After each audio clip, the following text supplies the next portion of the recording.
Yahweh, in the name of his only begotten Son, who the world ignorant calls Jesus Christ, in the real name Yahweh Shai in the Hebrew. Alright, I'm your brother Masha. Soldier Yatazar. Alright, we just out here to give a quick breakdown on Thanksgiving, which is really the white man's Passover, right? Right. You know what I'm saying? Him celebrating the death of his enemies, right? And that's what we do on our Passover, right? More of the reason why we should never celebrate this holiday at all, ever, right? Because it really is about the rape, enslavement, and murder of our Gadite brothers, and the conquering of them and the destruction of our people, right? Before we get started in the scriptures, I'm gonna bring up something what is a huge symbol of Thanksgiving, which is the cornucopia. All right, and let's go ahead and bring out them thumbnails real quick on that. The cornucopia, also called the horn of plenty, was a symbol of abundance and nourishment. Commonly a large horn-shaped container overflowing with produce, flowers, or nuts. God. And the scriptures actually speak on that type of stuff to begin with, right? But what you're gonna find out is the cornucopia itself. It comes from a deity that allegedly, I believe, is either Hercules or Zeus ripped the horn off, right? So it's supposed to be like a horn of a goat type man type deity, right? Either way, it goes back to heathen mythology, Greek or Roman mythology. Go ahead, Slakia. Mythology offers multiple explanations of the origin of the cornucopia. One of the best known involves the birth and neuterance of the infant Zeus, who had to be hidden from his devouring father Kronos. In the cave, it's like in a cave on Mount Ida, on the island of Crete. Baby, you keep going? Yeah, go ahead. Baby Zeus was cared for and protected by a number of divine. Actually, that's fine. No, go to the next part. All right, fine. In another myth, the cornucopia was created when Hercules, right, when Hercules wrestled with the river god Lois. Yeah. Anyway, and ripped off one of his horns. River gods were sometimes depicted as horned. This version is represented in the Achilles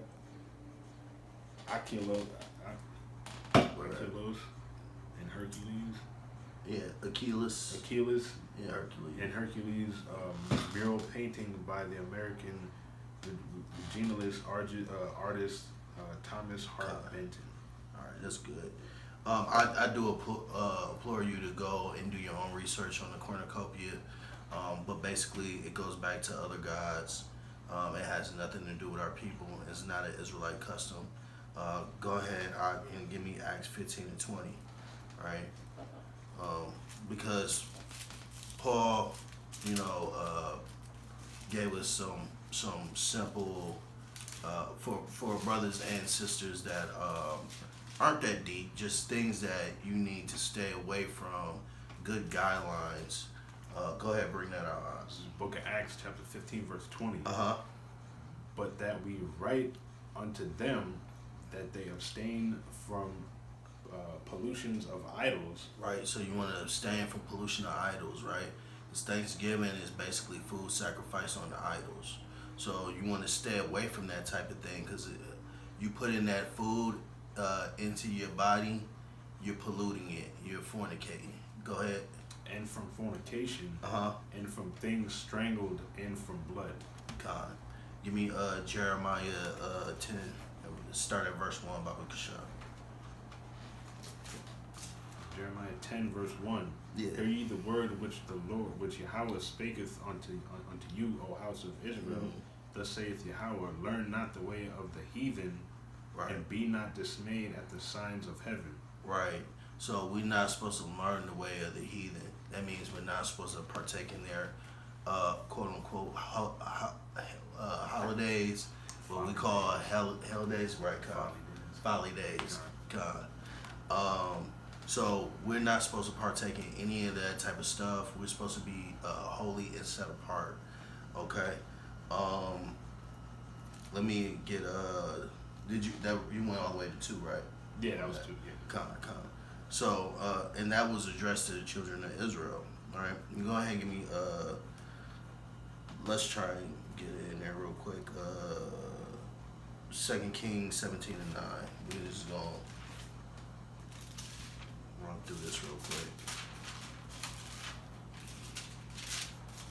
This is fairly evident. It's the book of Kings, chapter 17, verse 9. And the children of Israel did secretly those things that were not right against Yahweh their power. Right. Our people constantly doing things that's going off. Idolatry is one of those things. Go ahead. And they built them high places in all their cities, from the tower of the watchman to the fenced city. Going down to 12. And they set them up images and groves in every high hill and under every green tree. So they set up these things to idols. These basically places to worship. Go ahead. And there they burnt incense in all the high places, as did the heathen whom Yahweh carried away before them. And right. So the heathen did this. This is something that we also just picked. We're always taking stuff from the heathen and running with it, which, like Jeremiah said, learn not the way of the heathen. Go ahead. And wrought wicked things to provoke. To provoke Yahweh to anger. And that's why we in the predicament we in now. That's why we went into slavery. Go ahead. For they served idols, whereof Yahweh said, like it had said unto them, ye shall not do these things. And these are things that we shouldn't be doing, period. All right? And you may think it's a light thing. You may think it's a small thing. Oh, I'm just eating dinner with my family. But really what you're eating is death, right? That's why the scriptures, you know what I'm saying, talk about us making an agreement with hell, man, because we sit here and we take on all these customs that, you know what I'm saying, all the other nations do. When we got beautiful high holy days, we got beautiful customs of our own that we just need to return to as a whole. Let me get Revelations 2 and 13, Baba Shah. Revelation 2 and 13. I know thy works and where thou dwellest. Salakia, this Yahweh Shai speaking. Go ahead. Even where Satan's seat is, and thou holdest fast my name, and hast not denied my faith, even in those days wherein Antipas was my faithful martyr, who was slain among you, where Satan dwelleth. Right. You know? Yep. Okay.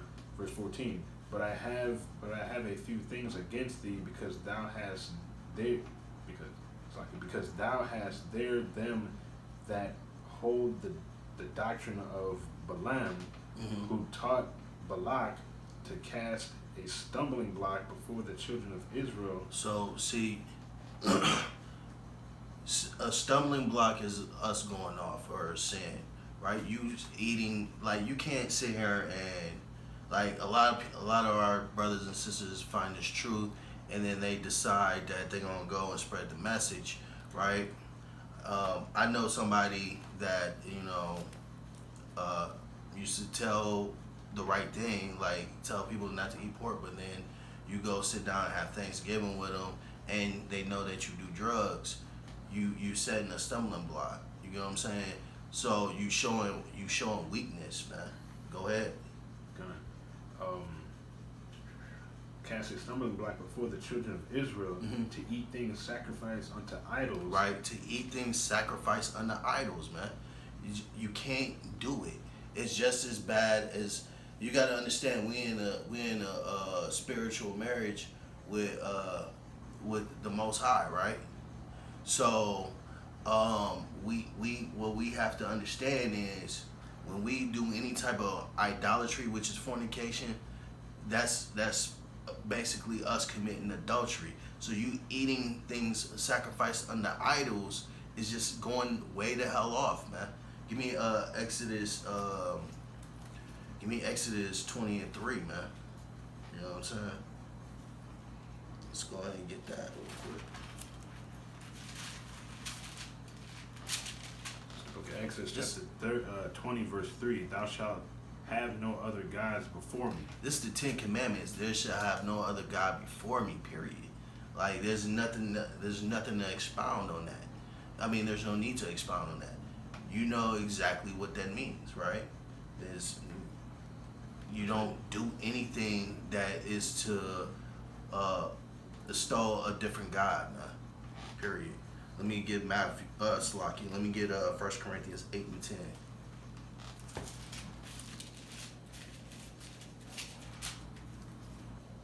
This book of 1 Corinthians chapter 8, verse 10.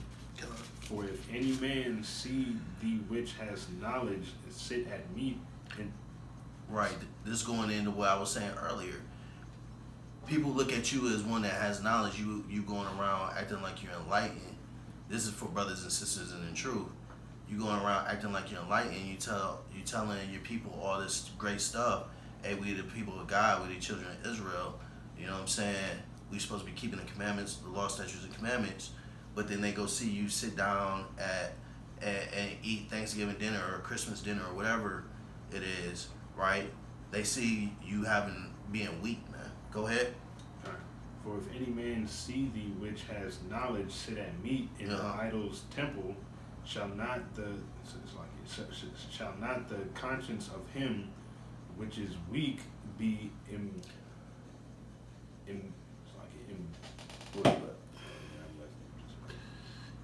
emboldened to eat those things which are offered to idols. God. So they're gonna see that, and they automatic. If they already lacking faith and they already weak or whatever, they're gonna easily go off because they see you go off who's somebody that they look up to that is supposed to be strong in the faith. Okay. Let me get Matthew 5 real quick. So that's basically teaching someone to sin through your actions. You get what I'm saying? We're gonna run through this real quick. Matthew 5, 17. Book of Matthew chapter 5, verse 17. Think not that I come to destroy the law or the prophets. Right. I am not come to destroy, but to fulfill. So Christ just came to fulfill what was written for him in the prophecy. But Exodus still stands. Exodus 20 and 3, that still stands. That's in the law. That's the Torah. Go ahead. For verily I say unto you, till heaven and earth pass, one jot or one tittle shall in no wise pass from the law, right, till all be fulfilled. Right. Everything ain't been fulfilled. The law still stands. Go ahead. Whosoever therefore shall break one of these least commandments, right, and shall teach men so. And you shall teach men so, whether you're doing it verbally or by action. Go ahead. He shall be called the least in the kingdom of heaven. God. But whosoever shall do and teach them, the same shall be called great in the kingdom of heaven. God. The water. Let me get 2 Corinthians 6, 14 through 17 real quick.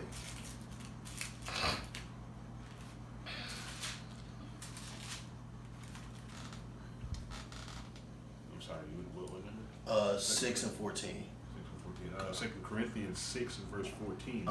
Be ye not unequally yoked together with unbelievers. Right. So you shouldn't be at these high holy days anyway, being unequally yoked with people that don't believe. Right. You should be making a separation. Go ahead. For what fellowship hath righteousness with unrighteousness? Mm-hmm. And what communion hath light with darkness? Right. And what we're going to verse 17. Oh, I'm sorry. We jump down to chapter. No, we're going. Okay, I got you. And what concord hath Christ with Belial? Mm-hmm.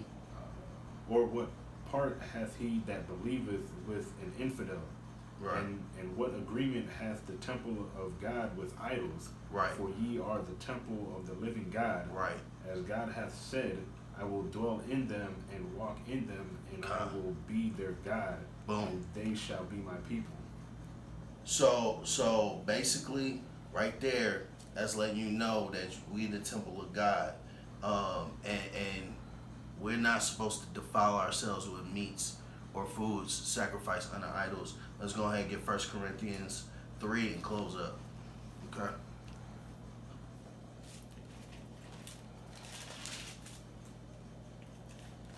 First Corinthians 3:16. Uh-huh. Know ye not that ye are the temple of God? So know this first, that you're the temple of God. Go ahead. And that the Spirit of God dwelleth in you. Mm-hmm. If any man defile the temple of God, Mm-hmm. it's like him shall God destroy, for the temple of God is holy. That's right. Temple ye are. Right. And so you are the temple of God, you are holy, and you're not to defile that temple with idolatry or food sacrifice on the idols. Okay?